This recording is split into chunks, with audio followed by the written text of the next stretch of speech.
लालन पालन पोषण हुआ हो और उसके जीवन में इस प्रकार की परिस्थिति आ जाए, उसका निर्वाह कर जाए, तो समझ लेना तो वो परिवार फिर बहुत अग्रसर हो जाता है, बहुत उन्नति को प्राप्त कर जाता है। ऐसे अवसर जीवन में देखने को बहुत कम मिलते हैं।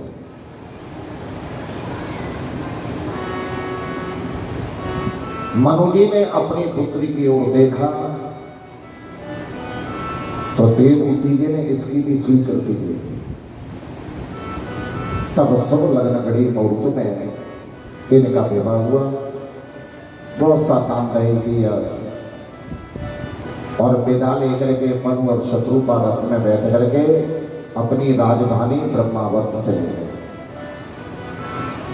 इनके चले जाने के बाद में देवहूति जी अपने पति की सेवा में तत्पर हुई कि पितृभ्याम प्रस्थितो साध्वी पति में यदको वेद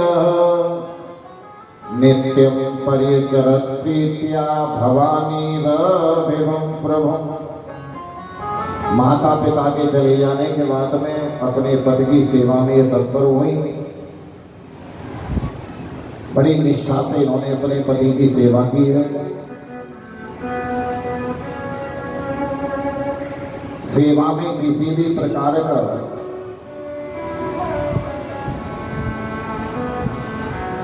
स्वार्थ नहीं होना चाहिए, ध्यान देना। सेवा निस्वार्थ होगी तो उसका आपको दिव्य फल मिलेगा। चाहे वो सेवा मंदिर की हो, ठाकुर जी की हो, यज्ञ की हो, गुरु की हो, अपने बुजुर्गों की हो, यदि आप सेवा निस्वार्थ भाव से कर रहे हैं तो उसका फल आपको दिव्य ही मिलेगा। सेवा में जब स्वार्थ होता है तो वो सेवा मान नहीं होती है, उसे सेवा नहीं कहा जाता। सेवा में बड़ी सावधानी बरतनी पड़ती है। सेवा व्यक्ति वही कर सकता है जिसके जीवन में किसी भी प्रकार का आलस नहीं है, प्रमाद नहीं है। और आलसी जीव सेवा क्या करेगा? प्रेम से बोलो जय श्री राम। खुद एक गिलास जल का पी उठा करके पी नहीं सकता तो दूसरे को वो क्या पिलाएगा? तीसरी बात, सेवा व्यक्ति वही कर सकता है जो अपने शरीर का ध्यान नहीं रखेगा। सेवा करनी चाहिए। आजकल बड़ी विडंबना होती जा रही है।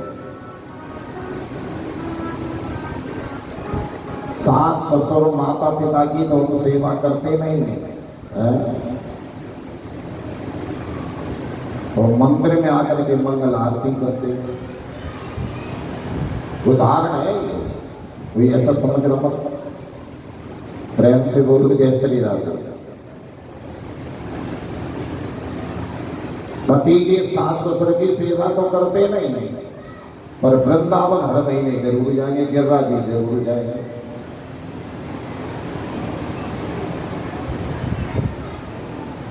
पति देव आए नींजी लगा करके भूखे प्यासे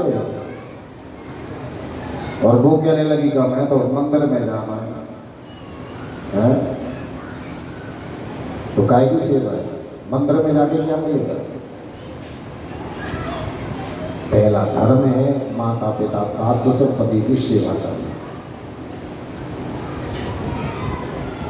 इनकी सेवा करने के बाद में जब समय है तो एक बार नहीं 10 बार ये मंदिर में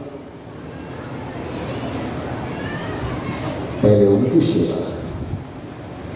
जो व्यक्ति सुबह का निकला भूखा प्यासा आया और तुम माला लेकर के बैठे हो तो बात बनेगी क्या? बनेगी नहीं, बिगड़ेगी। भजन में बाधा न पहुंचने पर भी बाधा पहुंच जाएगी। इसलिए हमारी व्यासपीठ का कहना तो ये रहता है कि पहले सेवा अपने माता पिता सास ससुर की करो, उसके बाद में मंदिर में आओ। यदि समय नहीं है तो बिल्कुल मत आओ, खुले सत्संग में पहले सेवा उनकी होनी चाहिए। ऐसे अनेक उदाहरण हैं जिन्होंने अपने बुजुर्ग माता पिता सास ससुर अपने पति की सेवा की, उसने ठाकुर जी को प्राप्त कर लिया। दूसरी बात,